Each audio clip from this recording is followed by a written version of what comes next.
Hey guys, welcome back to Dr. Narration, the best channel for cheating stories. Like and subscribe to the channel for more cheating stories like these. They're not my kids and not my problem. The fact that both of my children were the result of my soon-to-be transgressions exes was only revealed to me about a month ago. Wifes, I have a strange hunch that none of them has been mine for an extended period of time.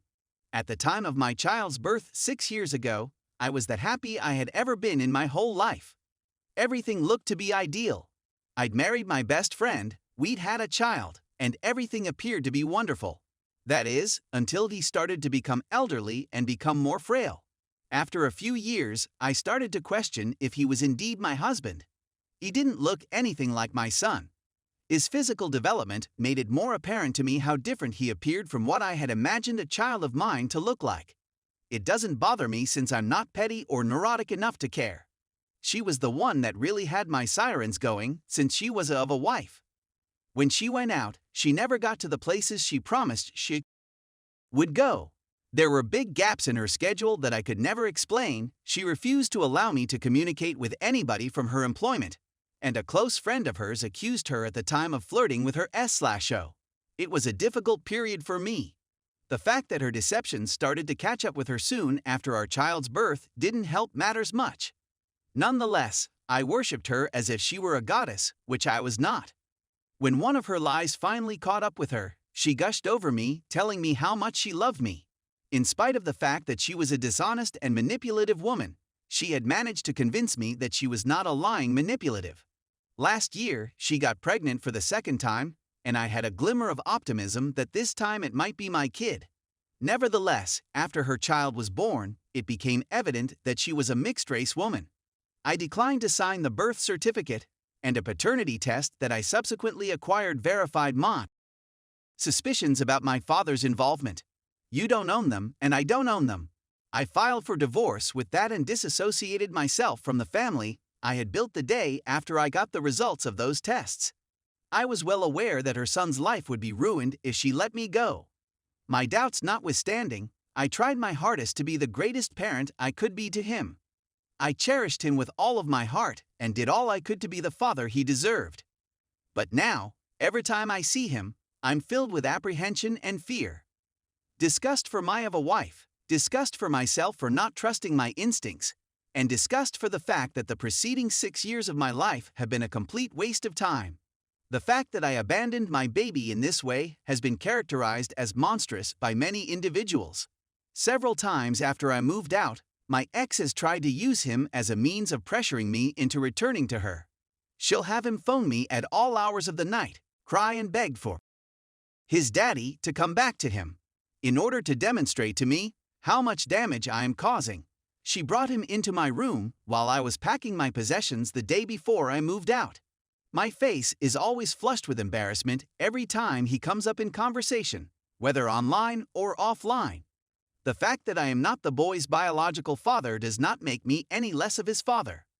What I've learned, though, is that the majority of individuals are unconcerned with my feelings. The only people who have supported me during this tragedy have been my parents, despite the fact that my own siblings have labeled me a bad person for abandoning a child in such a manner.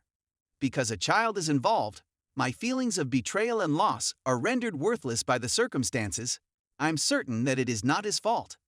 I get that the man he had called his father for his whole life has died away. But why am I expected to man up in this situation? Why should I have to put on a happy front and act that I'm not disgusted by the whole affair when I am not? What gives me the right to neglect my own life and feelings?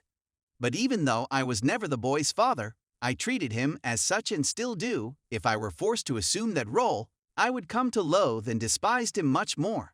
I despise myself for not taking the initiative and regaining control of my own life. He is not my child, and although it is not his fault, he is no longer my worry. He is no longer my responsibility. Edit. Wow, this post went viral. I guess airing my dirty laundry made a difference. Anyway, I've noticed a few often asked questions, so I'll simply address them here. 1. Her kid is aware of the truth about why I left. I sat him down and informed him that I am not his father and that his mother lied to and cheated on me. I made it plain that I am not angry with him, that it is not his fault that this is happening, and that I will always believe he's an outstanding child. 2. Some claim I never loved him and was constantly seeking for a way out. It's difficult to describe feelings in a text post like this, and it's much more difficult to let your wife decontextualize the previous 6 years of your life. You may, however, believe anything you choose. 3. I've hired a lawyer and will not be paying child support or alimony. Last but not least, those who argue that I should remain in her son's life and be his father. That is not a feasible possibility. I don't hate him, but I've been cheated on, lied to, and exploited by a disgusting, self-centered who has now entrapped her children in her lies and deception. He is a victim of her acts, yet he is not to blame. However, it will never erase the fact that we are living in a brutal world. I don't dislike him, but it makes me sad to think about how he feels. But when I look at him, all I see is 6 years of my life that I was misled to. I was used for 6 years of my life, and 6 years of accumulated uncertainties and disappointments with a woman who exploited me. There is no putting aside my animosity to attempt to participate in his life, since the life I spent with him was nothing more than a facade constructed by his mother. This is the hard truth I'm dealing with, and I just cannot put myself or him through it any longer. Edit 2.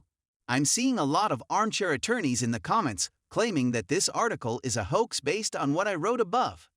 I won't say which state I reside in, but I'm now going through a delightful legal procedure known as disestablishment of paternity.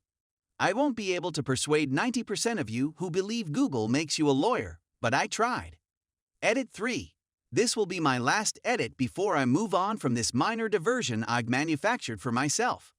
First and foremost, I'd want to express my gratitude to everyone who has shown their support for me. In the comments, direct messages, and chat. For the first time in a long time, you have made my day bright. I wish I could respond to everyone, but I can't thank you all enough. Second, I've observed a lot of people criticizing the term I chose to characterize my soon-to-be ex. I just want to express that where I am right now is one of the darkest places I have ever been in my life. I only see white-hot hatred for the lady who shattered my life. Is what I said offensive? Is the adjective I chose to describe her disgusting and dehumanizing? Yes. That is something I will concede. But I'm not going to apologize for it. What I stated here today was the reality of the world as it now exists for me.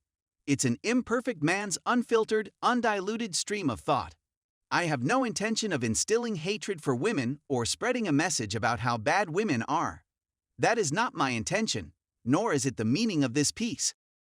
I understand why folks are offended by the term I used here, and you know what? I embrace it as a genuine criticism of what I did today. I came here today to just get some relief from the circumstances I'm in. To vent, lament, and process the complicated and visceral feelings that have ripped me apart over the past month. A place where I may freely express myself. And guess what? I did it. Thanks to you, I had a fairly good day. Thank you again from the bottom of my broken heart to everyone who offered me love and support. Thank you to all that came here disagreeing with me, but yet showed me respect. Considering the embarrassment and scorn I suffer in my daily life, the respect you gave me despite your disagreement was appreciated. So goodbye, and many thanks for the fish.